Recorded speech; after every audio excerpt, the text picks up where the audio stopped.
Wednesday turned out to be a waiting game as a jury continued to deliberate whether Jamal Smith is guilty in the shooting death of youth baseball coach Jay Bouton.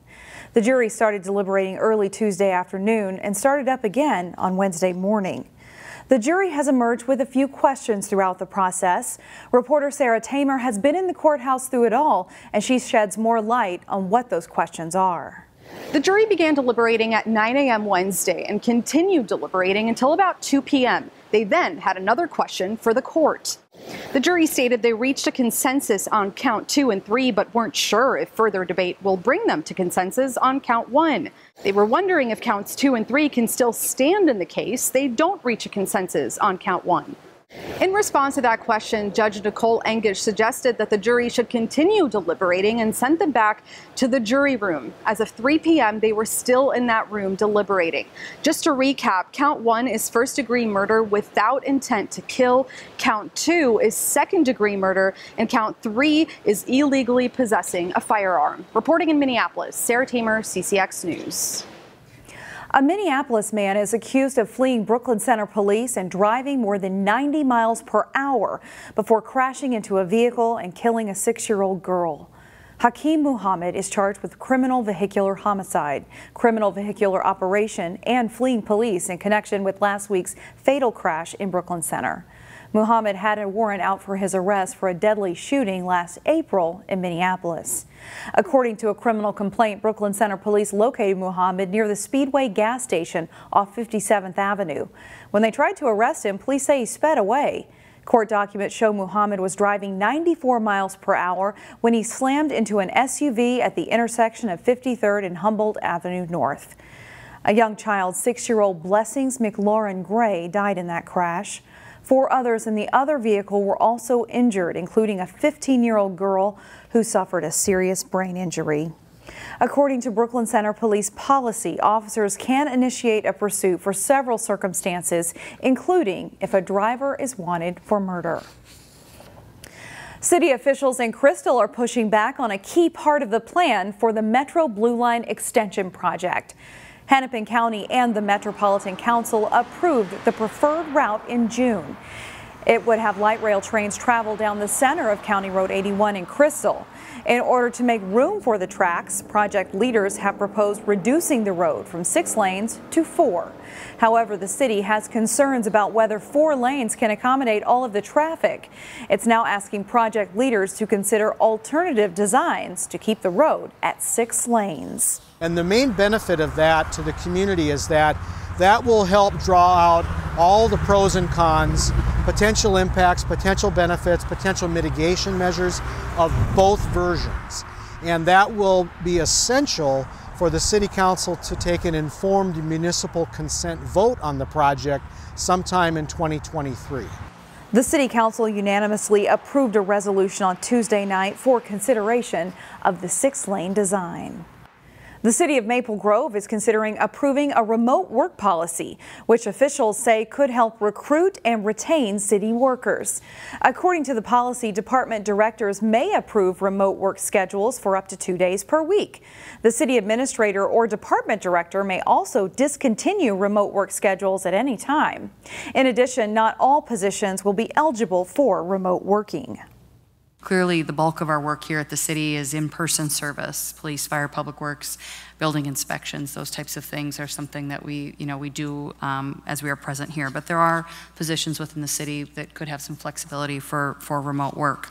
The city hasn't formally approved the policy just yet. Instead, it will be discussed again at a future meeting. A longtime Crystal Tavern has met the wrecking ball in order to make way for a new medical clinic. Crews demolished Rostamo's Bar and Grill along County Road 81 in Crystal this week. The well-known gathering spot near the Crystal Airport has been around for decades, but owner Richard Rostamo decided it was time to retire and put the venue up for sale. Minneapolis-based Odom Medical Group purchased the property earlier this year. They plan to build a 19,000 square foot clinic on the site. City officials expect the clinic to open up sometime next year. A teen hangout spot in Brooklyn Park has a new look and a new name. Recently, the Zanewood Rec Center was rebranded The Wood at Zanewood Recreation Center. Part of the rebranding includes a new logo and a new mural. An artist painted pictures of some of the young people who participated in the programs at the rec center. The goal is to show positive images and tell the stories of teens on successful journeys. I want them to see themselves, just like we see them. I want them to see them in a joyous space where they're smiling, they're laughing. I really want them to just really see a reflection of themselves each day that they come in this door. Officials say they want to expand the mural project, and there's also discussions to expand the teen center as well.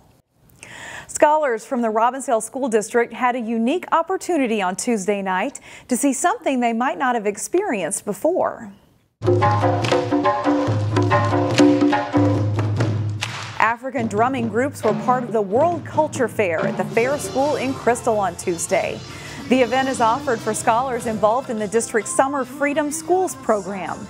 Students were encouraged to come dressed in their own cultural attire and then experience something new. I think the most exciting part is that our scholars get to experience various cultures and various musical acts and experiences from a variety of different backgrounds that they may not be familiar with.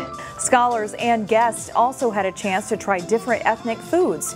Fry bread tacos, brisket sandwiches, jerk chicken mac and cheese, and Liberian iced tea are just a few of the cultural food items that people could enjoy.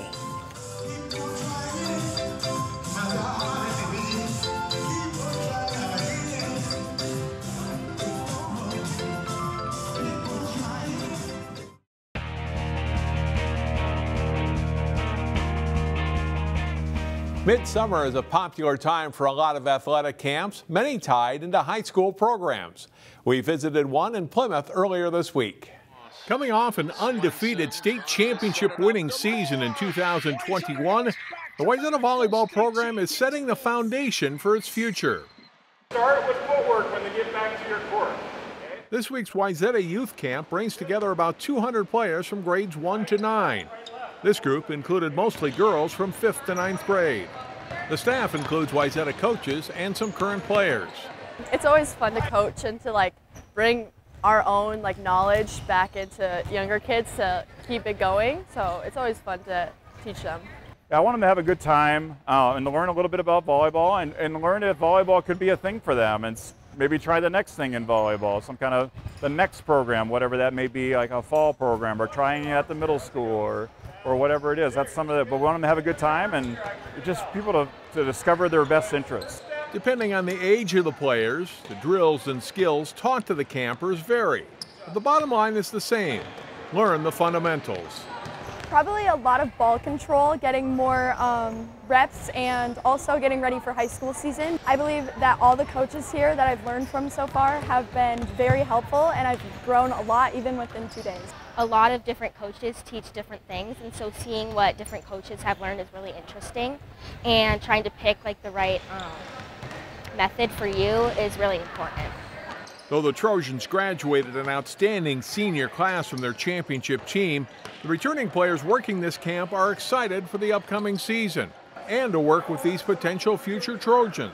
Girls and boys were just as excited to be part of the Wayzata program. I love it. It's super fun. And it's just a full day of volleyball, and you keep teaching throughout the whole day. It's a dream. It would be a dream to make a team, and I'm really excited. It's really exciting, especially since Wayzata has been so successful in volleyball, and it's really just, they're setting a great example for all the newcomers. Off-season facility upgrades can be an exciting thing for local high school teams. New artificial turf is part of the story at Osseo Stadium Field. Jay Wilcox has more. First impression, the Osseo football guys are liking the new artificial turf on their field. It feels great. I mean, everybody was excited seeing it get built. You know, we're here, morning workouts every Monday through Thursday. We're here every morning. Excited to see the progression, seeing it get built, and just being out here, it feels great. I think it's fun watching the progression, you know. When we first came out, and they obviously took all the old stuff out, and when they first laid it down, it was all gray, so we didn't really get to see what it was like until they completely finished it. And I mean, it looks really great. You know, to then come out to new turf and see color in the end zone and notice that bleachers are being done. We've been putting a lot of work in to really update facilities and, you know, just make our guys feel like there's a nice home that they have for the work they're putting in. High school football teams get plenty of work together in June and July. It's become an important time period in prepping for the season, and the Orioles say things have gone well for them. It's been really good. We've had a really good turnout in numbers and morning workouts at practice. Everybody's been on their A game, you know, just very locked in and getting ready for the season. It's been a really great summer. We had a spectacular June, a lot of success out at team camp. Our numbers have been through the roof, so we feel really good about that.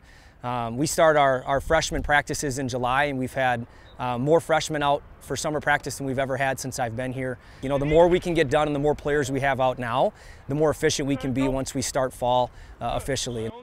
Official practices for the 2022 season start August 15th for Osseo and all of the local teams. The Osseo guys will have an extra bounce in their steps when that day rolls around. Jay Wilcox, CCX Sports. Find more prep sports games and highlights at ccxmedia.org and follow us on social media.